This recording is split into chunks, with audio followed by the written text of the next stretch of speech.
all of a sudden, just like simple. Hey, how are you? Okay. Okay.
He's the mayor from this municipality.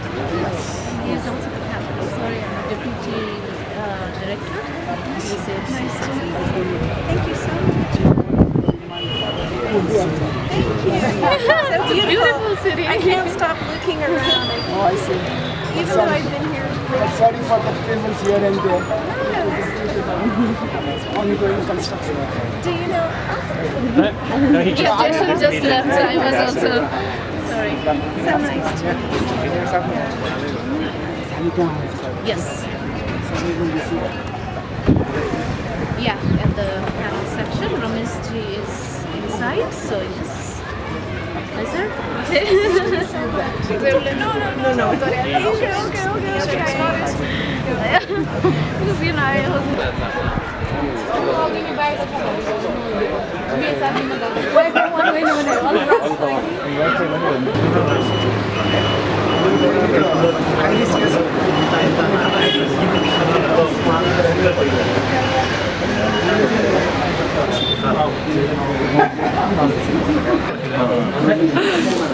थोड़ी बहुत खिंच पकड़ के नहीं दिवालो फिर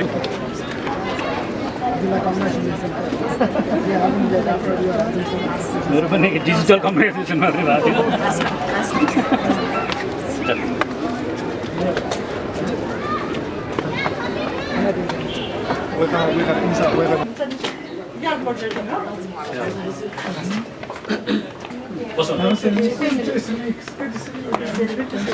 Deputy Ambassador or Deputy? Yeah, and I think we're just waiting for the administrator to come out. Just 1 minute. 1 minute. Yes, they're coming. Hello, I'm Karen Welch, Deputy Mission Director at USAID. Nice to meet you. Nice to meet you too. Thank you for coming and helping us celebrate.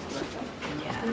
She's just coming down and around. Oh yes, we did, exactly. I don't know which.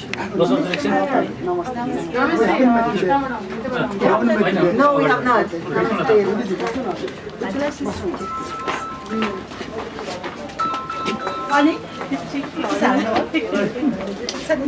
Melissa, तपाईं पहिलोचोटि भेट्नु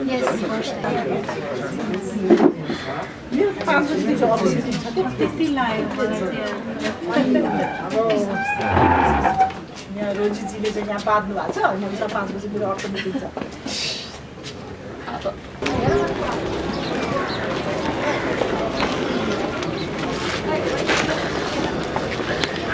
All of your infrastructure. Yeah, you're famous. You're really quite famous.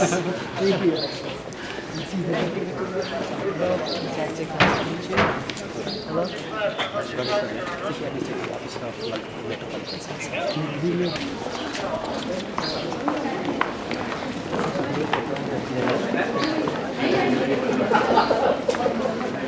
Hi, Anusha. Namaste. Welcome. Pleasure.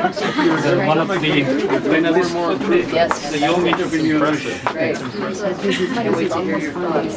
Hi, I'm Mona. Good. Women of the world unite.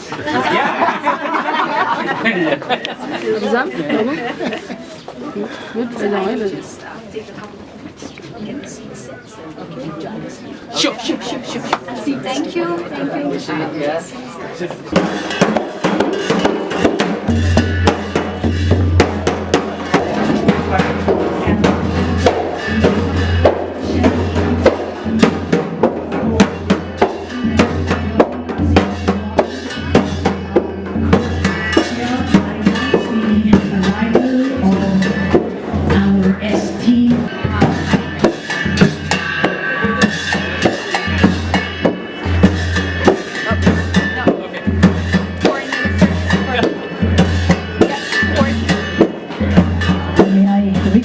high dignitaries, the Honorable Minister, the Mayor of the Lalitpur Metropolitan City, Ms. Mandhir will be offering the khada to the Administrator, Ms. Samantha Power, the Honorable Minister, Dr. Vinayak rights activist Mona Ansari, and young entrepreneur Melissa Kimiri. And the Mayor himself is making a presentation of the bouquets. It's indeed a matter of great elation, ladies and gentlemen, a historic evening that it is today. An interaction of so many of us, students, entrepreneurs, civic activists, diplomats, government officials, journalists, NGOs, and much more. And it is an honor to say to our distinguished dignitaries, to all the members in the audience, it's a great privilege to be we have put on the table today for deliberation as to how we move ahead as we cherish the long-running and very close ties with the United States. And now, ladies and gentlemen, to introduce, allow me, Mr. Chidi Babu Mahajan, the Mayor of Lalitpur Metropolitan City since 2017. He was re-elected in Lalitpur in 2017, was elected ward chairman 3 times. Our second panelist, Ms. Mona Ansari, legal education and a wide range of issues. Who's here with all smiles, who's the co-founder and managing director of the provinces of Nepal. Ms. Giri, sequel that plans and implements. Indeed. Ladies and gentlemen, Ms. Power, additionally, is the first USAID administrator. Your Excellency, in the dais, I'm so privileged to welcome Samantha Power, Excellency, who I told her before coming to here, we had meeting, separate meeting, bilateral meeting, and there I told her that I'm so privileged to meet a woman who was listed as 100 most influential women in the world for 3 times. Wow. So I'm so glad to welcome you here in Nepal, Your Excellency. Namaste Sapai. I'm so happy to speak here in front of you. Let me quickly, touch upon what we discussed before coming here. Samantha told us, because we were talking about development priorities that USAID would like to, support Nepal in, and her one point that touched upon, and that's what the crux of the matter is that to sustain a democracy, it requires 3 legs and 3 foundations to be strong together, complementing each other. One of the foundation was inclusion, human rights, and people's freedom. That means choices for the people. The second, she mentioned, I'm referring to you, Your Excellency. The second is mentioned about governance, accountability, the good government that delivers.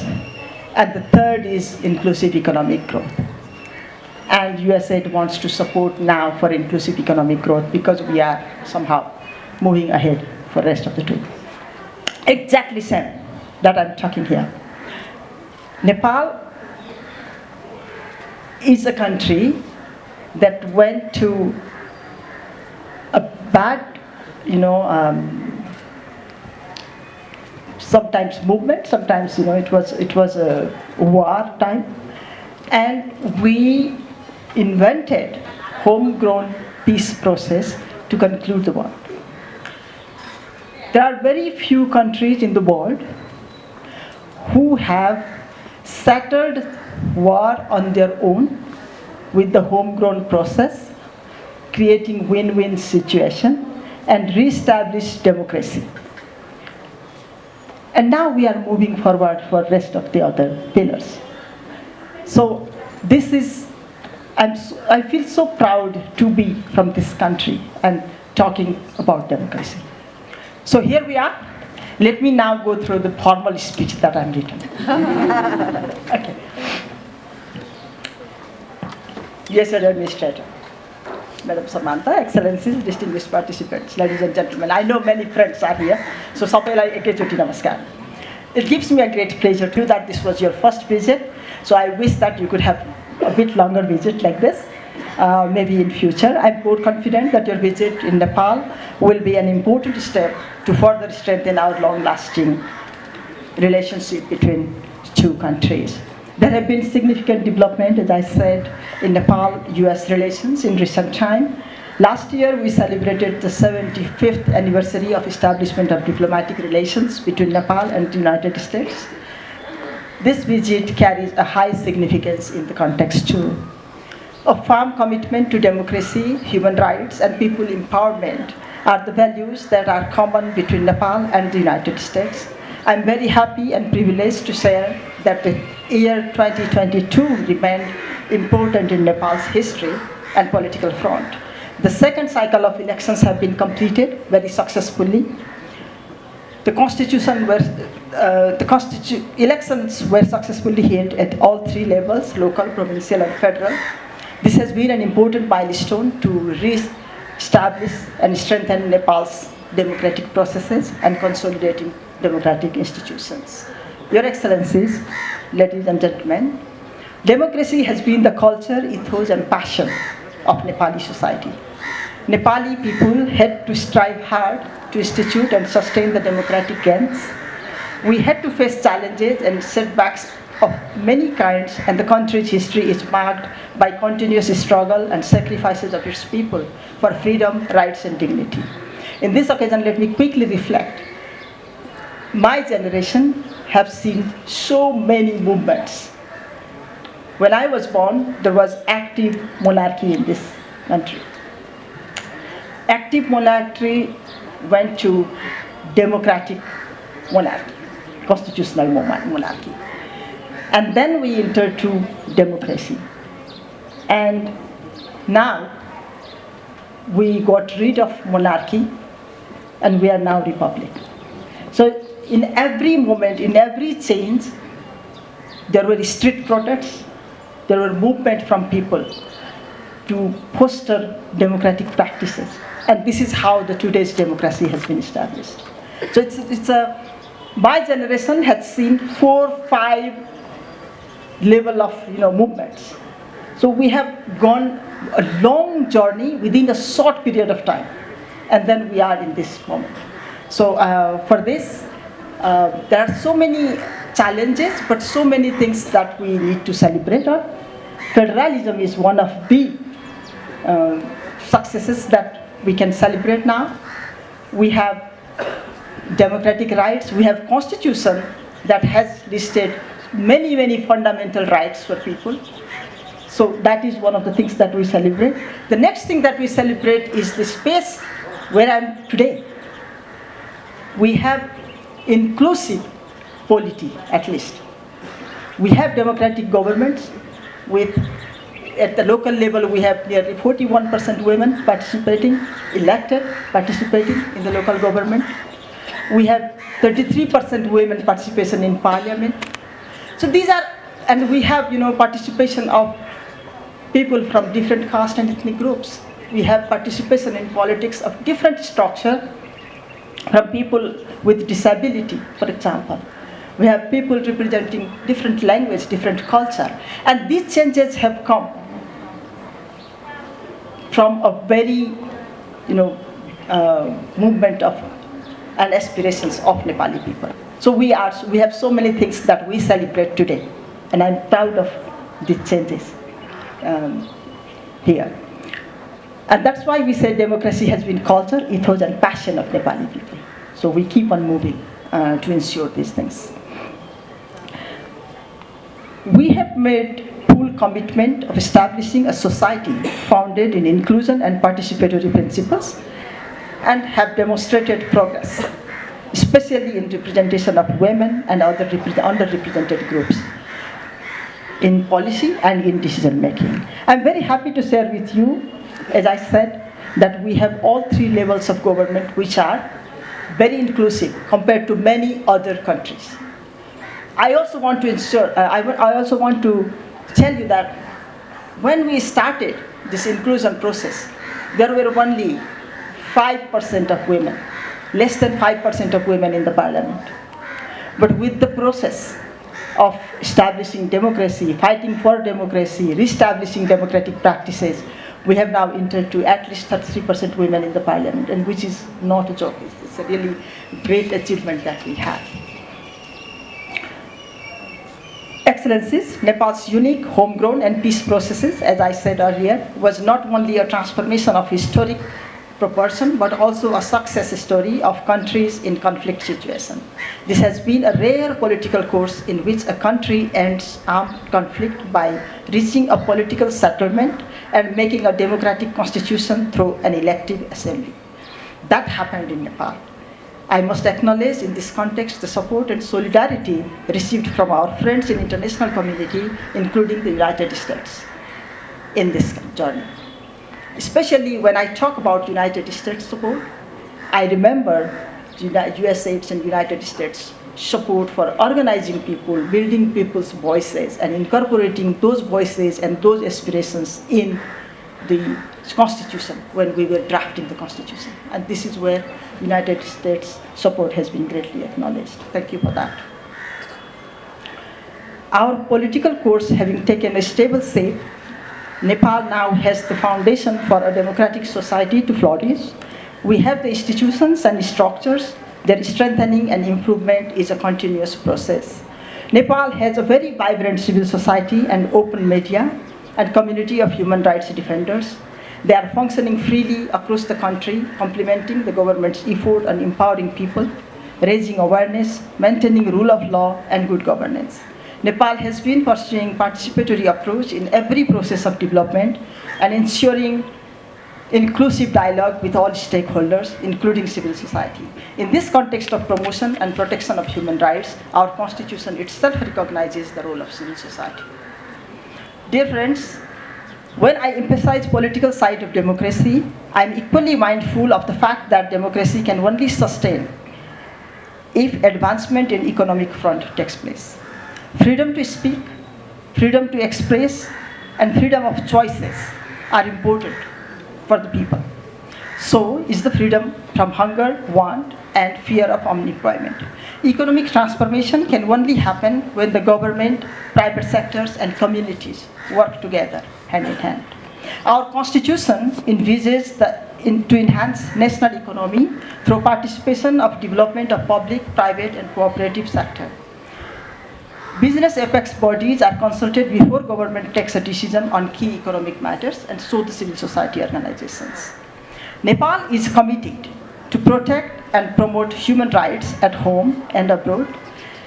As an elected member of Human Rights Council for the second consecutive terms, Nepal has been playing a crucial role at the Council during the defining moments of our generation. We thank our friends for their support, including the United States, to recognize Nepal's contribution to Human Rights Council and to preserve the human rights and strengthen human rights in the world, not only in Nepal. The kind of economic growth that we are seeking is sustainable and environment friendly. We have the potentials, the massive yet to be tapped hydropower resources that we have, when fully developed, can be the catalyst of our own economic transformation and can also feed our neighborhood with clean and green energy. Nepal remains firmly committed to the implementation of Paris Agreement and to combat the climate change. We have submitted ambitious nationally determined commitments that plans to decarbonize the economy in all sectors. We aim to reach a net zero emission by 2045. While saying that, I also want to emphasize that Nepal has minimum contribution to global warming. But we are bearing the huge cost of global warming at this stage. So we really count support from the United States and from other development partners alike to help Nepal's voices to be heard at the global level for a fair and justified compensation to the climate change impacts. At least developed countries, Nepal is making sincere efforts to balance development and climate actions. We have been urging the international community to agree on a clear roadmap for new collective, quantified and ambitious goals on climate finance before 2025. Dear friends, the United States has been a valued partner in Nepal's development endeavor. On behalf of people and the government of Nepal, I would like to express sincere appreciation to the people and government of United States for their continued support to our socio-economic development. Assistance that we have received has contributed in various areas, including health and education, transportation, communication, agriculture, environment, among others. We thank USAID for scaling up its support to Nepal. The government of Nepal and USAID has signed a new development objective agreement in September last year for the grant amounting to $659 million, which is a good amount, for the next 5-year period. We are confident that the programs envisioned under the cooperation package will complement Nepal's own endeavor to achieve the Sustainable Development Goals. Excellencies, Nepal is set to graduate from LDC category by 2026. In this development transition, we will require more generous support from our development partners. It is important for us to ensure that our graduation is smooth, sustainable, and irreversible. The government has started the necessary preparations for the transition strategy. We hope the US development cooperation will continue to expand in future, given Nepal's resource needs while graduating from LDC category. Your Excellencies, Nepal's parliament has ratified Millennium Challenge Corporation MCC Compact last February. The road and transmission projects under it will contribute to energy supply, economic growth and job creation. We wish to expedite the implementation of MCC projects and complete it within the defined period. Trade is also an important component to our relations. We look forward to a wider market access for Nepali products in the US. We thank the US government for providing benefits to 77 Nepali products under the Trade Facilitation and Trade Enforcement Act of 2015, as well as for trade capacity building projects. With all these things, I sincerely thank US people, United States government and its people for generous support that we have been providing. We also would like to continue our friendship and our partnership for the development cooperation. We are very sincerely working to improve our governance of this country. We are sincerely working to facilitate the environment where private sectors can invest freely. We are sincerely working to maintain an non-alignment position, as well as ensuring that we are sincerely working building capacity of people for climate change resilience, but we need support to make our voices more stronger at the national and international fora through United States support. I thank you so much. साथीहरु सबैलाई एकदमै धेरै धन्यवाद छ। यहाँहरु एकदमै मैले आज धेरै समय यहाँ दिन सक्दिनँ किनभने मेरो अर्को मिटिङ छ जानुपर्ने छ। तर पाहुना आउनु भएको छ। पाहुनालाई धेरै धेरै स्वागत गर्दै एकचोटि फेरि हामी सबैजनाले प्रजातन्त्र भनेको के हो भनेर हामीले देखाउनु पर्ने भएको छ नेपालमा। पिस प्रोसेस भनेको के हो भनेर हामीले देखाउनु परेको छ। हिजो अस्ति मात्रै म श्रीलङ्कामा भिजिटमा गएको थिएँ। उहाँहरूले सोध्दै हुनुहुन्थ्यो कसरी कम्प्लिट गरे हो तिमीहरूले शान्ति प्रक्रिया भनेर। अनि मैले भने यो होम ग्राउन्ड प्रोसेस हो, हामीले आफै ग्राउन्ड गरेको। अनि यो भएर हामी लड्दै जान्छौँ, सिक्दै जान्छौँ, उठ्दै जान्छौँ, गर्दै जान्छौँ। We count support from all development partners. तर हाम्रो प्रोसेस चाहिँ हाम्रो आफ्नै हो, हामी आफै कम्प्लिट गर्छौँ भनेर भने मैले। डेमोक्रेसी पनि त्यस्तै हो। हामीलाई ग्रोथ पनि चाहिएको छ, हामीलाई ह्युमन राइट्स पनि चाहिएको छ, हामीलाई राम्रो स्ट्रङ गभर्नमेन्ट पनि चाहिएको छ, हामीलाई फ्रिडम पनि चाहिएको छ। सबै चिज ब्यालेन्स गर्दै मुभ गर्नु नै प्रजातन्त्र हो। र हामी त्यो लोकतन्त्रमा, हामी त्यो प्रजातन्त्रमा अडिग छौँ, विश्वास राख्छौँ र साथीहरूको सपोर्ट चाहिएको बेलामा लिन्छौँ। मैले यति नै भने। Thank you so much. Thanks to Foreign Minister Jaal for those remarks. Really also for the incredible development work that you have done over so many years, a perspective that you now bring as just the third female foreign minister of this country. And thank you as well for the productive conversation that we had earlier about how the United States generally and USAID specifically can support this effort to spur additional job creation, economic growth, and ongoing development across the sectors in which USAID has worked for a very long time. I want to thank our ambassador, Ambassador Thompson, also who's here, who we couldn't have a better leader from the United States to be here at such a pivotal time for Nepal and for the Nepalese people. Thank you in advance to my fellow panelists, Mohana Ansari, who has dedicated her career to advocating on behalf of the rights of women and children as a journalist, as a trailblazing lawyer, and as a public servant. Melisha Gimri, who has helped break down the barriers keeping women and girls out of technology, barriers that exist in every country around the world, and such an important task. And Mayor Chiri Babu Maharjan, who, as you all know, was just re-elected after bringing the tremendous benefits of inclusive governance to the people of Lalitpur, from infrastructure improvements to e-governance. And I was saying, I was telling the mayor as we were walking in that he is famous for these achievements. And like any good leader, he immediately pointed to a member of his staff, and he said about the staff member, I think one of his deputies and his aides, in fact sitting right here, said, he's the one who made me famous. So that's a good model of leadership. I also have to give you special thanks, Mr. Mayor, for representing men on this panel. So thank you. We had to look near and far to find a man to join the panel, but we were very pleased to bring you on board.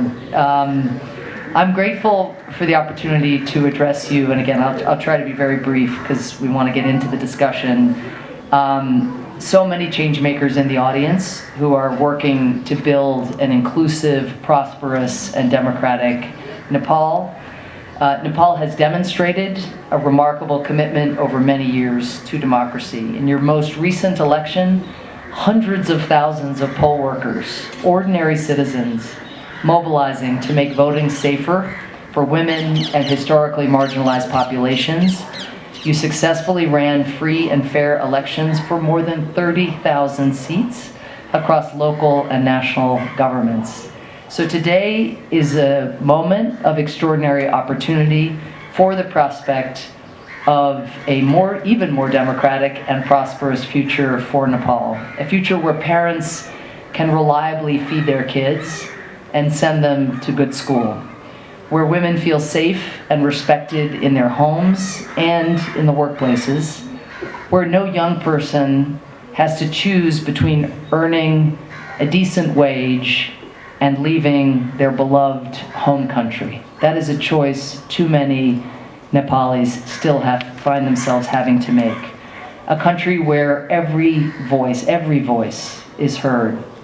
Much of this vision is articulated in your new government's 21-point common minimum plan. But I know that vision in turn has been shaped over many years by activists, young people, and local leaders.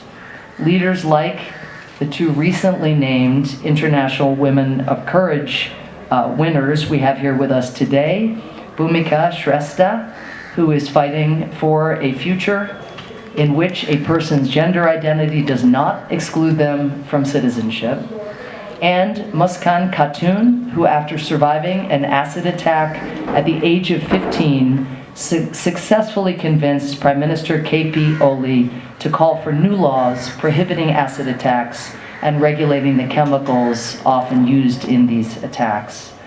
Energy, advocacy, and ideas like yours will be crucial not only to advancing democracy, but building a democracy that delivers, a democracy that extends opportunity, security, and fundamentally individual dignity to all people. And the United States is committed to supporting you and partnering with you in this effort, as we have been for now just a little over 75 years. The United States was the first country to establish an economic assistance partnership with Nepal. We funded Nepali-driven efforts that cut infant mortality in half, nearly doubled the amount of cultivated farmland in this country, and controlled the spread of malaria. As we look ahead to the next 75 years of friendship between our two countries, the United States is redoubling our commitment to partnering with local Nepali organizations and government officials doing incredible work to advance democracy. So today, I'm announcing a $60 million investment that will function in many ways as seed funding for your efforts and advance across 3 priority areas your vision for an inclusive Nepal. First, for democracies to thrive, we all know they need to invest meaningfully and equitably in all their people. So roughly a third of this $60 million investment will help strengthen public financial management. We will help local governments effectively and transparently fund public services that lift up poor and historically marginalized communities. We will support efforts to engage women in budget decisions that directly impact them, but from which they are too often excluded. And we will partner with academies to train those with little experience in budget processes so that they can hold their governments accountable for meeting the needs of all people. Second, because a democracy thrives when its citizens can freely participate and work to improve it, we are committing another nearly $19 million to support civil society and independent media organizations. We will expand our partnerships with independent journalists and media outlets to improve public access to credible information and to build trust in the media. We all know that disinformation, misinformation is flying wild in your country and back in my country. We will connect activists and organizations, especially women and young people, like some of you, to financial resources, technical assistance, and avenues through which you can publicize your work. And we will support emerging civil society organizations and young journalists through small grants and through the provision of collaborative spaces. And finally, because a democracy is only as strong as the rights it affords its citizens, we will commit the remaining $20 million to preserving the fundamental rights of Nepal's most historically marginalized populations. We'll support Nepal's efforts to strengthen legal protections for survivors of forced labor and sexual trafficking, prosecute the perpetrators, and work to reduce the financial instability that puts these populations at risk.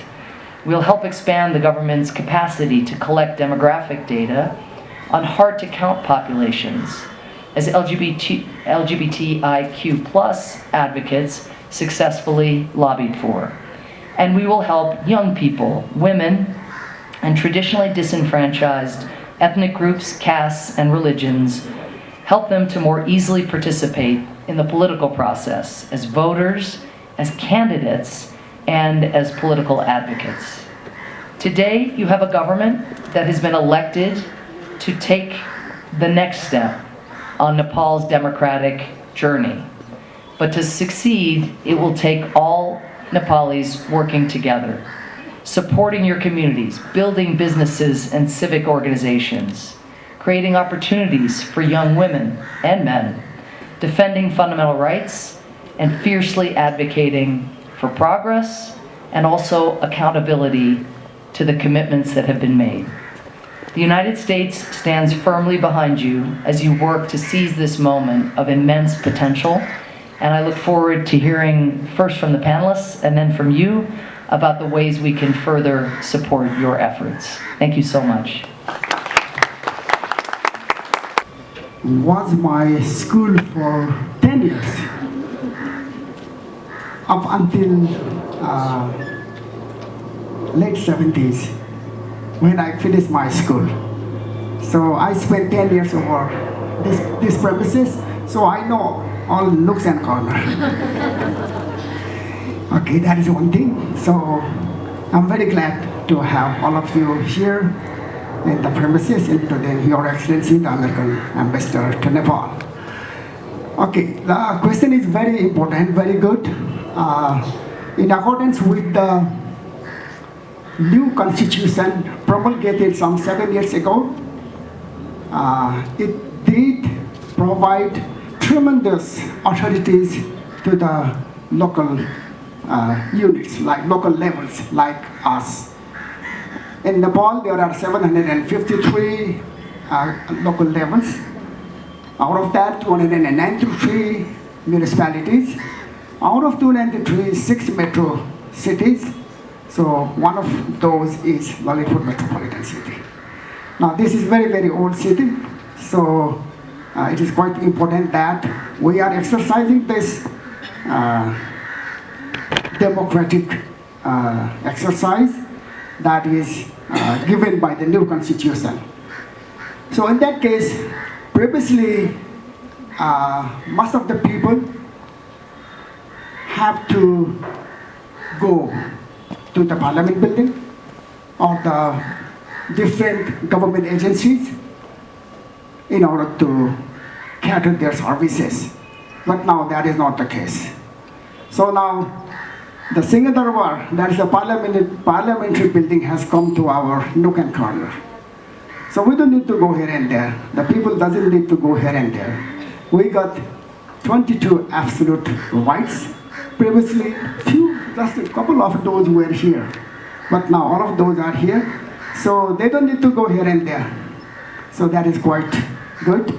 So we are providing our services onto their doorsteps. That is one important thing. Then another things are, we are doing good job from 9 different angles. That may be the reason I can re-elected. And certainly you look and sound very upbeat, and you deserve so. But the one important question, could you share how can you unlock the potential of local governments to be responsible, accountable, and transparent to your communities? Yeah, that is a very good question. Now the local governments, they get resources directly from the taxes from the people, and then again the federal government provides some funding, including the provincial government. So in that case, whatever amount we get, we are going to spend those for the betterment of the people. And in that case, whatever amount we get, we are going to spend those, and it is our prime responsibility, foremost responsibility, to show, to tell the people that how we are spending their tax money. In that case, we used to do some public hearings every quarterly, but so far we haven't done this time because the election was there. So we are going to do that very soon. So in that case, I think we are quite transparent. Thank you, Mr. Mayor. And currently I'm freely serving as a lawyer. And my target is always socially excluded marginalized groups. In Nepal, I think there are many challenges in areas of human rights and justice. There are various levels of discrimination which I think I have to share in this gathering based on caste, ethnicity, gender, religion and language, and economic status. Discrimination is the deep-rooted in a social practice, traditional local power dynamic, which we have been experiencing in past decade and decade. It is institutional. Sorry to say this. It is institutional. I can give you one example. For if Dalit women face sexual violence and she goes to the police station to file the complaint, her case may not be registered. So the level of impunity is high, and one very hurdling question: unresolved transitional justice.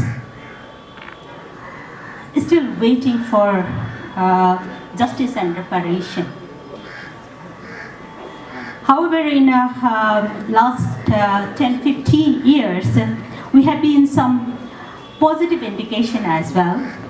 I can say people, those who are physically disabled, LGBTQI, marginalized group, and these groups are now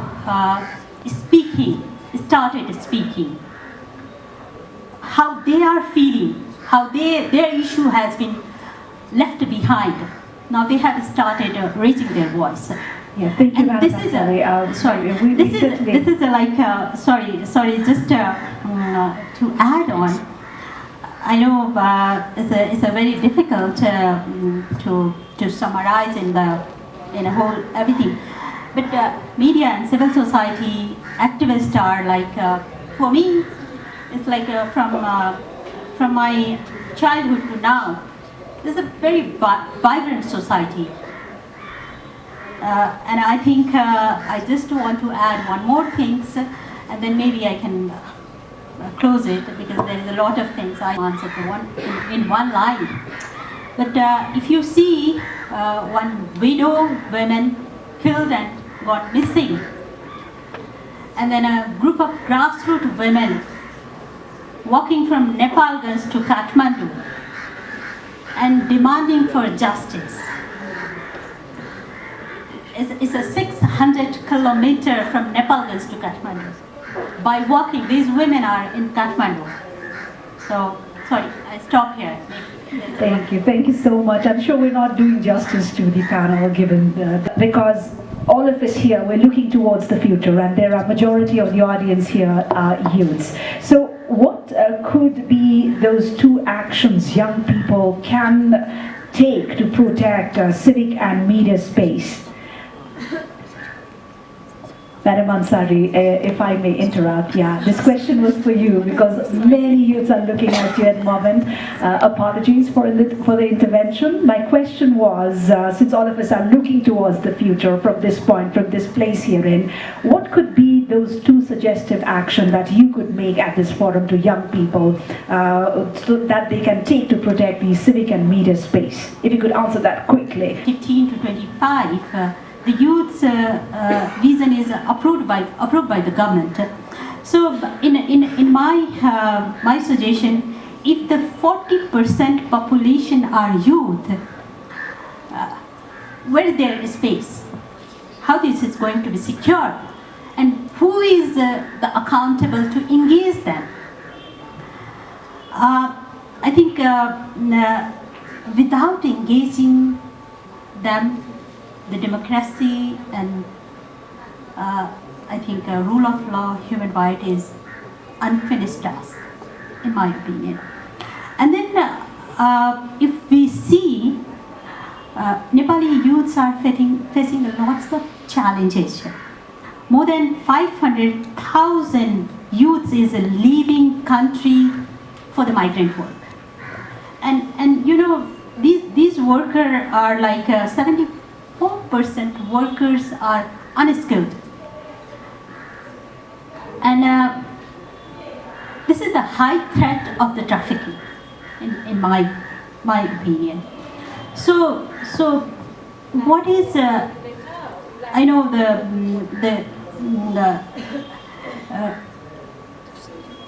the major question is here. The center and then 3 tiers of the government. Who is going to engage them? Where is their role? And if we see the girls and marginalized community, indigenous, there's a multiple layer of structural discrimination. So the unskilled labor and then the opportunity for them, access for them, these are, I think, my. Thank you, Madam Ansari. This And could be one last, the cooperation and collaboration with a multiple layer, it is the huge gap. And one, I think, is 8 years have been set after the Constitution. And you can see how many stateless citizens in the country, where the parliament is responding of the citizenship law. So what is going to cause on a youth is the threat of statelessness. Thank you so much. Thank you. And building from this, you can see so much challenges, and then there is a generation coming up oozing with a lot of aspirations and ambitions. And you know very well, as much as we all do, that Nepal certainly needs a lot of economic opportunity. And knowing that your work is tech, what would you say is the biggest opportunity to positively disrupt the industry right now to spur eyes are on me because I have been called as Genji, the youngest one, and having that privilege. So I think today when we talk about tech, it has made all of us a global market, right? It's not just calling as Nepal or any other country, it's a global market. So I think after COVID, all of us have become so familiar, knowingly, unknowingly, we had to shut down our schools. Who thought that schools could run in a Zoom platform, right? So we made that happen because tech made it possible. We're connecting with our families all around the world. So something that I think the biggest power that Nepal right now has is its human resources. With the total number of 26,000 engineering graduating every year, according to Central Bureau of Statistics, we now need to look into these human resources and make this, I think we've already talked about them being unskilled. So we have 26,000 engineering graduating every year. What about we make them skilled enough so that we could place them into global markets? Because tech is not just one study, so it's about placing them. So something that where I see a very big opportunity is that we need to create these doors of opportunities where our human resources are being trained here and then placed globally, which opens a lot of market for us. The second is, I think, migration, somehow we can't stop that. There are youths who are traveling there, and I've been into these places, I've been into multinational companies where I've seen Nepali talents leading departments in Microsoft, in Amazon, in Apple, you name it. They are everywhere, we are there. So how about opening doors for these Nepali diasporas to invest in our resources? Because they've seen the global innovation, they've been there, they've studied there, they've had a lot of access to all of these resources. How about we open doors to these diasporas and help them invest in small, medium businesses, in businesses where they could actually see opportunities thriving, and they want to do it. They actually want to. I have conversation with a lot of diasporas who are actually doing it as well. They're coming back to our countries, finding ways to invest in our own, I think, into tech markets, into other small, medium businesses. So we need to open that ground for them without having any ceilings, without having any biases, so that they could come down and then help us prosper. The third thing that where I see opportunities is that I think a lot of platforms are opening, a lot of CSOs, a lot of private sectors, a lot of, I think, even development sectors are opening platforms for us women to come forward and then take a lot of opportunities in. So I'll give you an example. I was part of an IVLP session exchange program for US Embassy. I went there, I was participating with 28 women from all around the globe, and then I saw them tackling problems. I again was the youngest one as I'm here today. So I was there listening to their challenges, and I was like, okay, the challenges are similar. Somewhere they've already tackled these challenges and they move forward, and I learned that challenges and how they tackled it. I came back, I talked with my team, and then I am trying to, I call it Nepalifying it, somewhere down the line, making it a little bit more Nepalifying, and then trying to tackle the challenges in a similar way. So that gives me a lot of, I think, massive opportunity it has given me to make sure that I understand and then take that out and explore that learning into our own. Great that you bring along so much optimism and so much spirits. Thank you, and that's just exactly what we are looking forward to. And just out of curiosity, a major curiosity though, if you could share quickly, what do women face in the tech industry in Nepal, and how can they continue to break this glass ceiling in the reality that we live in? So I think challenges is one thing. I think Mohanaji said that it's a long battle. But something that I always say is that every woman has a story to narrate, and few stanzas of every story is similar. Because I think this, as she said, it's a structural bias that we are going into. It's not just tech as a women we are talking about. There is a lot of biases that exist in us. Something that I think I'll start with, now it's high time we stop saying, why do we need women? I think this, at some point, I used to answer this question. After some point, I started getting offended. Because we are about 60% of population, and now you're asking us why we need to participate. Okay, we need to draw ourselves back and then think, why are we asking this question? Second is stop prioritizing women just because she is a woman. Because at the end of the day, wherever there's a panel discussion, I'm not stating it today, it's always like I've been invited into panel discussion where I'm just invited because I'm a female. They don't care. They don't care if I'm an entrepreneur or something like that. Because now we are catering that it's just about the numbers, but we don't want that. The second thing is, I think, the biases that exist in individual level within us. We are so biased in our the way we are grown up. It's not just the biases that we need to break in a workplace or a private, publicly, but we need to now sit down and break the biases within us as an individual level, because we are the people who are leading industries. We are the people who are becoming managers, government officials, ministers, and today we are sitting here. So every day we need to wake up, unlearn and relearn things where we are doing our biases. Stop telling women to make coffee whenever she's getting up in the office. She knows it.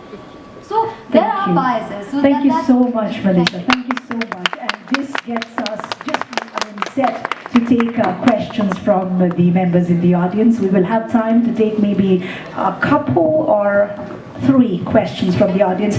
I'd like to request my friends to help with the microphones and request the participants to kindly quickly introduce yourself and the organization you represent, and would appreciate if you would please make it short and as brief as possible. We would appreciate that.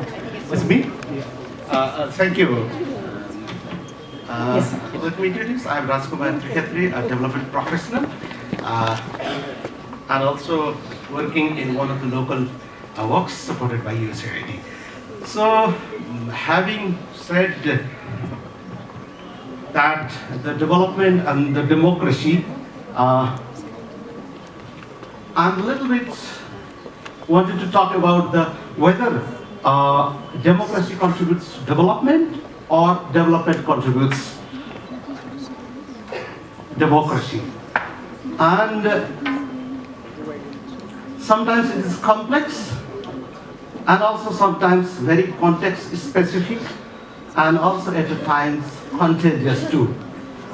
I think USAID should continue to explore, support, promote an essential and mutually beneficial aspect of both processes. That's my quick reflection. Having said this, looking from the marginalized perspective, despite our long history of development intervention and the discourse, yet the disadvantaged segment of Nepali society continue to exclude, be it so-called low caste, a religious minority.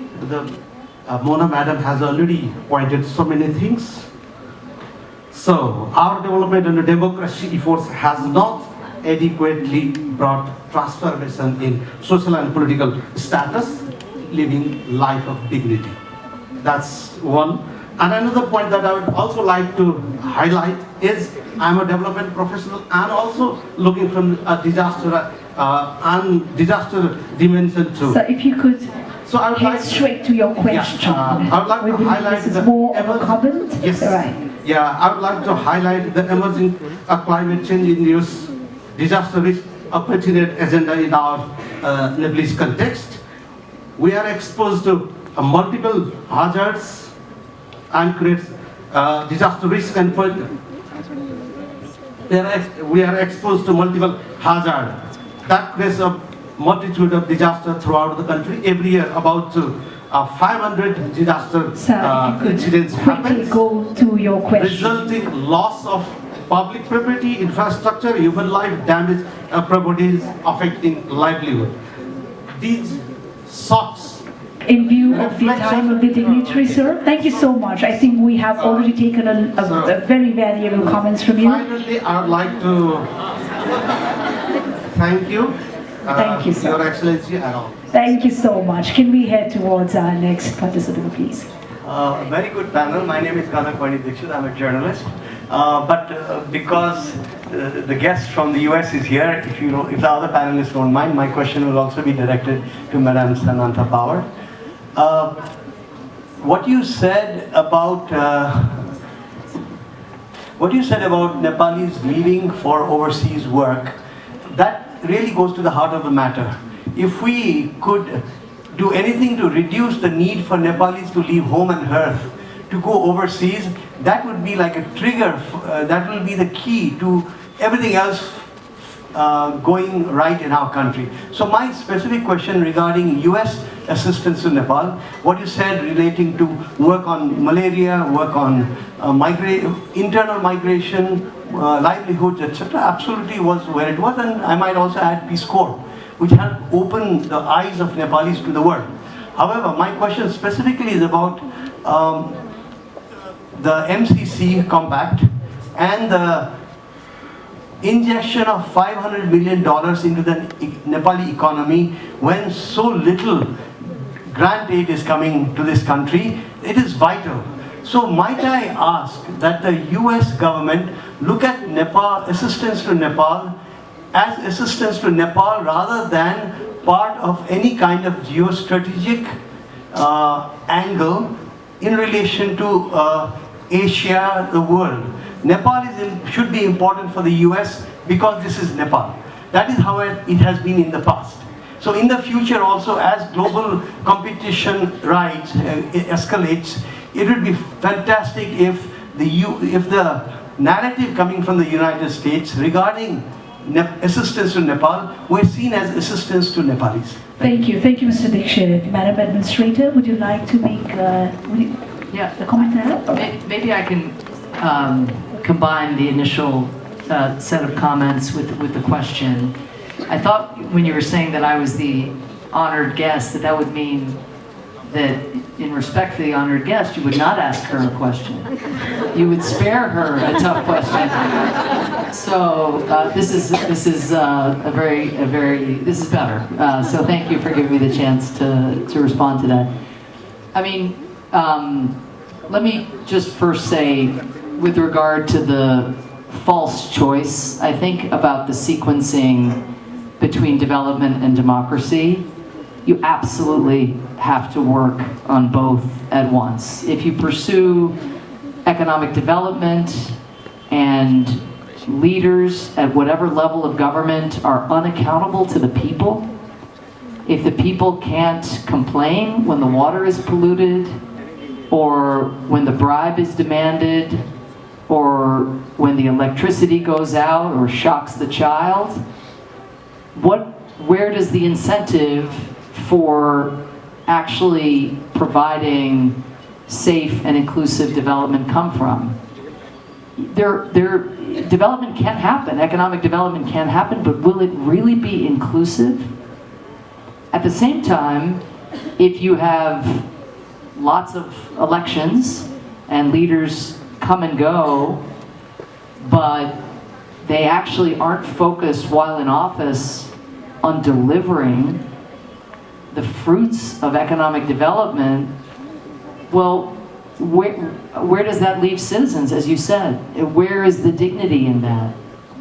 Where is the incentive to remain in one's community and build, rather than to go somewhere else in order to make money, in order to take care of one's family and oneself? So, I think we can get wrapped around the axle of debating, what comes first, the chicken or the egg. It is an unstable democracy that fails to deliver in an equitable and inclusive way. And it is likely not sustainable development if the development surges without giving the people the chance to hold those in power accountable. And I think Nepal is grappling with all aspects of this challenge of pursuing economic development, agricultural development, building health infrastructure, educational infrastructure, you know, but at the same time growing its relatively, you know, as the foreign minister was saying, you know, relatively nascent democracy, and especially growing efforts to bring more people into the democratic process, to make sure that it is not just certain groups that get to decide what the right policies are, but rather that people from all communities, men and women alike, people from all castes, religions, ages, are empowered and have that agency.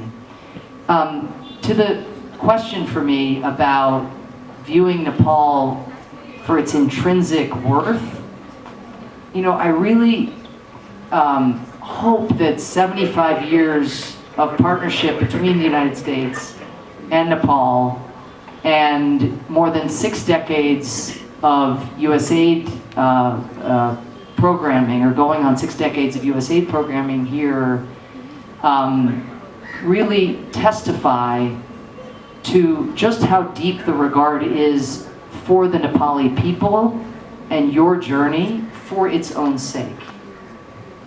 I think that you see that insofar as you see that well before there was talk of great power, rivalry, and geopolitics in this region, there was USAID. There was USAID building schools when the earthquake came, rebuilding schools, you know, these efforts to do everything from build roads to fight preventable disease, to help small farmers get access to drought-resistant seeds.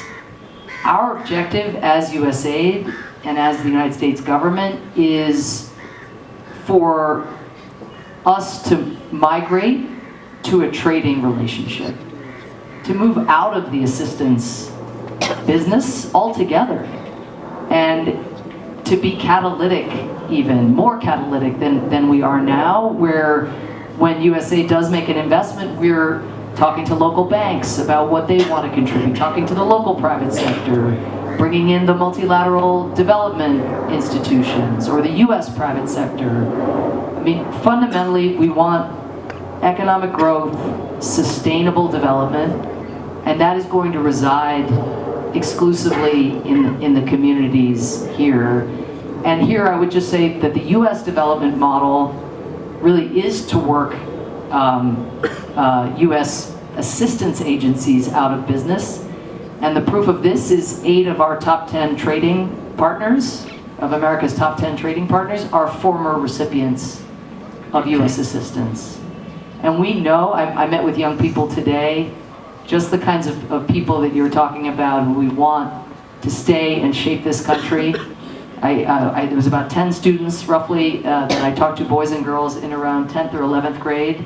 You'll be pleased to hear. I asked the first couple what they wanted to be when they grew up, and they each said they wanted to work in IT, and I sensed a pattern. So I said, raise your hand if you want to work in IT. I just thought I could maybe ask the question to the entire group. Every single person raised their hand and said IT. And to the, I think, interesting point about migration, I do think it's important to be pluralistic about the form that migration can take. A number of these young people today said that they wanted to work abroad, but they wanted to work abroad to get that experience to bring it home. And the way they talk about working abroad, about taking their tech skills on the road, is pretty different than the kind of migration that results in unskilled labor sometimes being trafficked or paid impossibly low wages, or being contracted in a manner where it becomes impossible for them to even return home and see their loved ones, sometimes with their papers confiscated. You know, those horrific circumstances, and even just the pain, even when it isn't that extreme, the number of people who would like nothing more than to live and work and build and grow in their own communities, who don't yet have access either to the job or to the capital to be able to do that. It's those who wish to stay, not those who wish to go abroad and then come back, that we need to pay special attention to, not least because so often they come from marginalized communities who don't have access to the same economic opportunity as others. Well, thank you, Madam Administrator. We also have a significant number of enthusiastic youth representatives. If you have any, yes, I can see. Namaste. मेरो नाम नगमा मालीले चाहिँ local government स्कुलहरुसँग चाहिँ सहकार्य गरेर टेक्नोलोजीमा चाहिँ कसरी approach पुर्याउने महिलाहरूलाई भनेर हामीले खासमा काम गरिरहेका छौँ र त्यसको अनुभवको आधारमा चाहिँ मेरो प्रश्न चाहिँ के छ त भन्दाखेरि जस्तै यहाँ आईटी सेक्टरमा प्रमोट गर्ने भन्ने कुराहरू सबै कुरा राम्रो छ हैन, तर हाम्रो समाजमा यस्तो एउटा समूह पनि छ कि जहाँ हाम्रो सानो सानो भाइ बहिनीहरूले चाहिँ मोबाइल फोनसम्म पनि छुन पाएको छैन र उनीहरूले त्यो ज्ञानसम्म पनि प्राप्त गर्न सकेको छैन हैन। अनि सरकारी स्कुलमा चाहिँ कम्प्युटरहरू ल्याबहरू सबै राम्रो पनि छ, तर त्यसलाई चाहिँ कसरी व्यवस्थित तरिकाले कसरी गुणस्तरीय रूपमा चाहिँ शैक्षिक प्रणालीमा कसरी राखेर चलाउने भन्ने त्यो नीतिगत कुरा चाहिँ अझै पनि अभाव खड्किन्छ हैन। सो त्यो हिसाबले चाहिँ यो कसरी चाहिँ अब हाम्रो शैक्षिक प्रणालीमा चाहिँ टेक्नोलोजीलाई जोडेर सानै ग्राउन्ड लेभलदेखि हामीले कसरी काम गर्न सकिन्छ होला र यसको लागि चाहिँ हाम्रो ललितपुरको मेट्रोपोलिटन सिटीकोबाट चाहिँ के छ त्यस्तो प्लानहरू र युएसएआईडीले पनि के खालको यो यस्तो शैक्षिक प्रणालीमा पनि काम गर्ने हो कि जहाँ चाहिँ हाम्रो Thank you, Bhai. Thank you. Your question, Shad Mayor Sahabलाई, and then the USAID would take this question. Mayor Sahab की answer करो चाहनु थियो इसमें?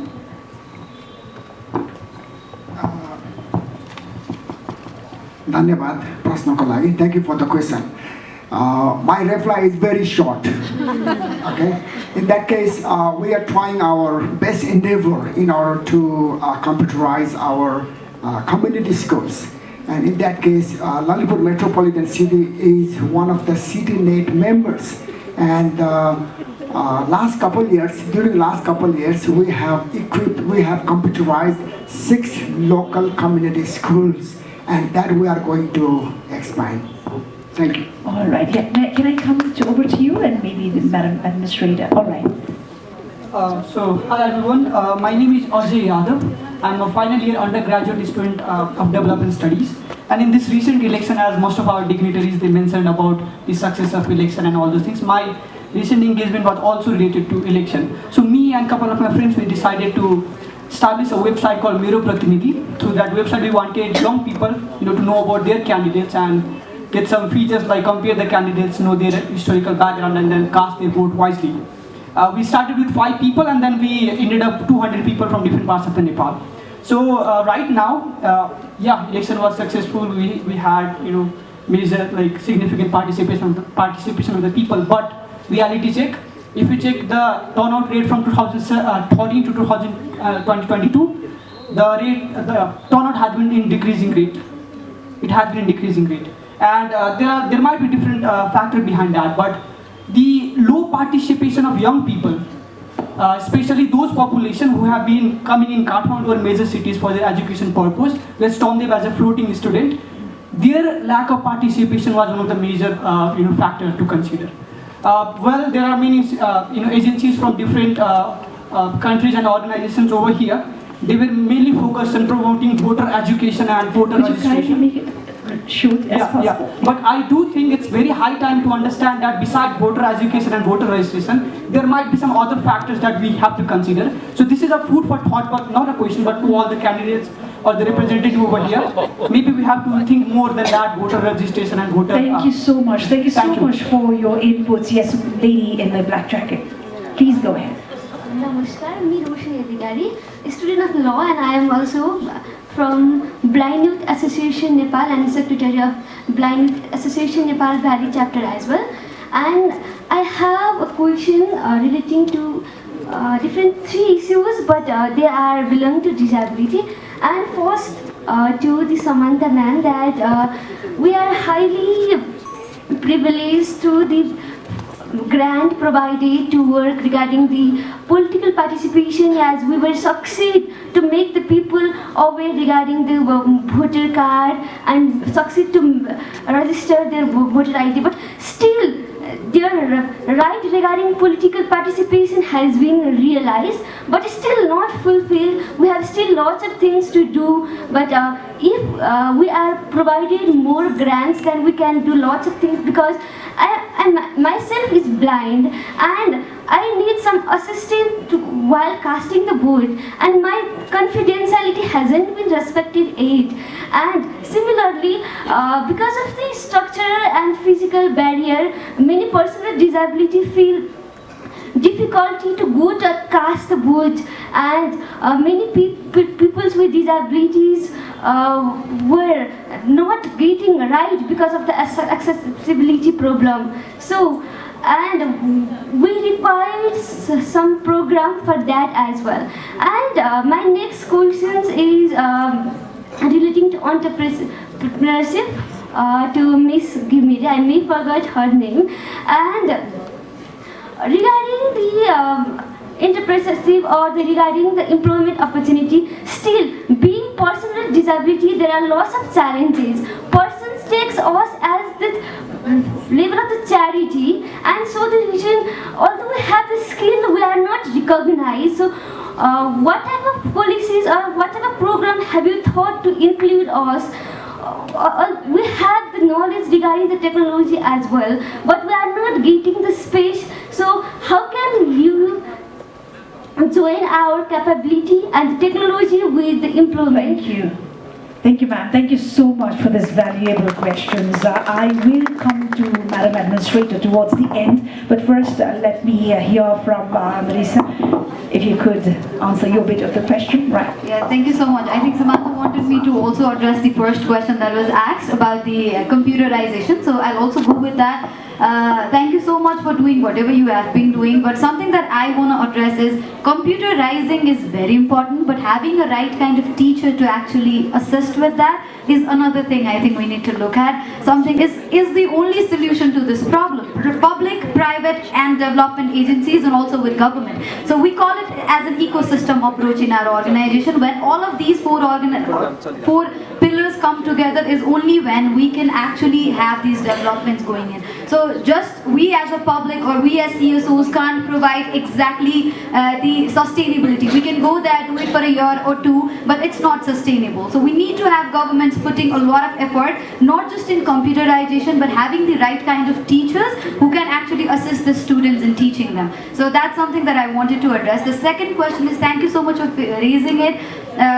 I think disability and something that we are trying to do is we're trying to make it, we are teaching a few of these students with disabilities in Kapan area on digital and data literacy, and then we're trying to see if we can place them into organizations. But something that we're also having a problem is, to be very honest, is most of the organizations don't want them as a employee, because they don't have it as a, maybe it's not sustainable for them, but we're trying to convince them it's getting too difficult for us. So something that we're trying to do is we're trying to have more and more voices advocate for these things, and then we need to come together. So I definitely want to talk to you after this and then see what we can do together, because we've been tackling this problem for a very, very long time. We've skilled them. I understand these guys are very skilled, and trust me, more than us, they're so active.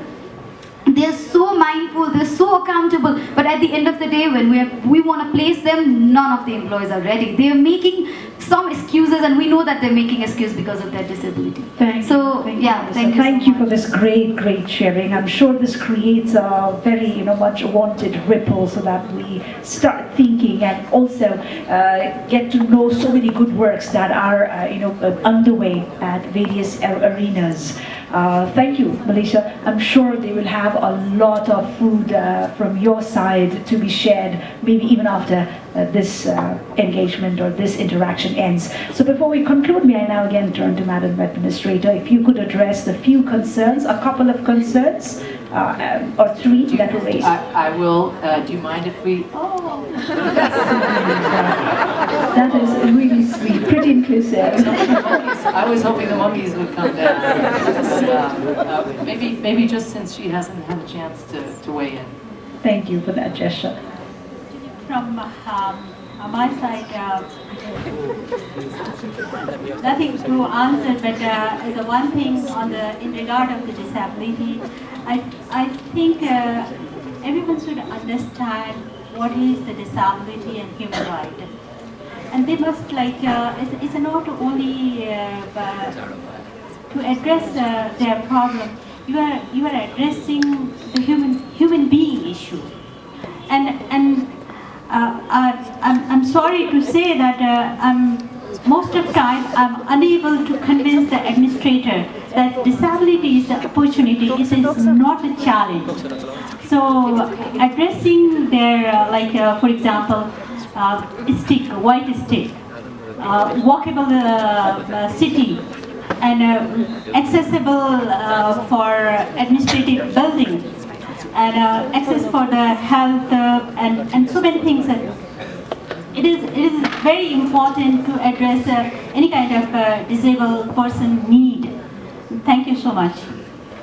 Great, and I know that we want to wrap here, but I'd maybe just say a couple things just based on a few of the last comments that were made. First, thank you so much for sharing your own experience having a disability, and thank you for advocating also on behalf of others who may not feel that in fora like this they have the voice, and your advocacy means a lot, and I love the idea that maybe some collaboration can come out of this. Some of the new resources, the $60 million, as I mentioned, is going to be designed at ensuring greater access for people who haven't been able to get access to the vote or to politics, and so certainly one of the communities that we'll be looking to support is the community of people with disabilities. But I want to stress, there's programs that USAID may organize taking your cue about what would be useful, but for the kind of lasting change that we need, that's going to come down to also laws and accommodations and requirements. I mean, I think what was said about employers not wanting to hire people from certain marginalized communities, at some point that has to become illegal, right? I mean, we have come a long way in the United States. We have a long way to go. But one of the most important measures ever in the legislative history of the United States is the Americans with Disabilities Act, because it required accommodations for people with disabilities, and those expenses had to be borne initially by public institutions, and then that has now migrated to the private sector. And so just to underscore again, the role of civil society, the role of advocacy in pressing for the kind of legislation that then makes it not optional, but required for people to hire and to make investments in a manner that creates true accessibility. I think that's very important. Maybe just my last comment would be at the very, very interesting point about, yay, more poll workers, more voter registration, but wait, why is turnout going down among young people? I think you're absolutely right that is, as we say, the canary in the coal mine. The bird that goes in and comes out showing something very important to us and something that we would ignore at our peril. And I think you probably have your own theories, and every country has its own story, but we have struggled with this in the United States as well. And it comes down to a sense of alienation, often. Again, in Nepal, it may or may not be the case, but a sense that, what good's it going to do? It's just going to be the same old, same old. How is my life going to change? If I have to take off work to go and vote, or if I have to find childcare, or maybe I'm hanging out at the cafe, what good does bringing about electoral change actually do? And it is incumbent on public servants and politicians to show young people and all people that change through the ballot box actually brings about change in real life. So I think this is about, again, does democracy deliver? Does it deliver tangibly? And it's why USAID is so focused on supporting those efforts that are about unlocking economic opportunity. But the second thing I'd say is something that we touched on, and the final thing I'll say is misinformation is also very dangerous in this domain as well, because, you know, we're not living in a perfect world where government is doing everything perfectly, to be clear. But irrespective almost of what particular political actors are doing, there is now an effort, you know, by maybe it could be from opposition politicians, it could be from external forces, but to really not tell the truth and to take advantage of a very unregulated social media environment and media environment in some countries. And what we have seen as misinformation has spread is trust in government and trust in truth and trust in facts going down as well. And so this is something that, you know, nobody has a great answer for, but especially given that young people are so, notwithstanding again the progress that we still need to see in terms of digitization and understanding not every young person can use a phone or a smartphone, as we heard, still, by and large, this generation is going to be much more digitally savvy than the one before and the one before that. And with that comes a much greater propensity to read misinformation, to live in this under-regulated social media domain, and a great potential for trust in government and public service to continue to go down, which is itself what we call a doom loop, because if young people don't vote, then how are we going to get the change, you know, to ensure that government delivers better for citizens and meets the aspirations of young people. So I think, again, emphasis on tangible change that brings about concrete improvements by those in office, continue your voter registration efforts, and all of us putting our heads together to teach media literacy to young people so that they can discern fact from fiction and know who the reliable sources are who, again, provide factual information on events, on government programs, on climate, on public health emergencies. I mean, it is in all of our collective interests to find a way to fight misinformation, but retaining trust in democracy is one of those reasons. Thank you, Madam. And yes, we are very, very much confident that the little that we had this evening has been valuable enough for us to nourish our minds and our efforts to foster our works of cooperation and collaboration and our actions in our own niches. Those certainly stand on our common beliefs and democratic values, ladies and gentlemen. We cannot thank enough our high dignitary, the administrator, Ms. Samantha Power, for this special privilege and honor, and for choosing to spare time at this very, very engaging and important engagement. And we're also thankful to the very esteemed members in the panel for the honor that you have accorded to us with your valuable time, and also to each and every member in the audience. Thank you so much. Your participation and your presence has added all the value to this initiative. And with that note, this is me, Shivani Thapa-Bosnev, along with the panel, calling this interaction a close. Before we disperse, may I request the high dignitaries to kindly step forward for a quick group photo.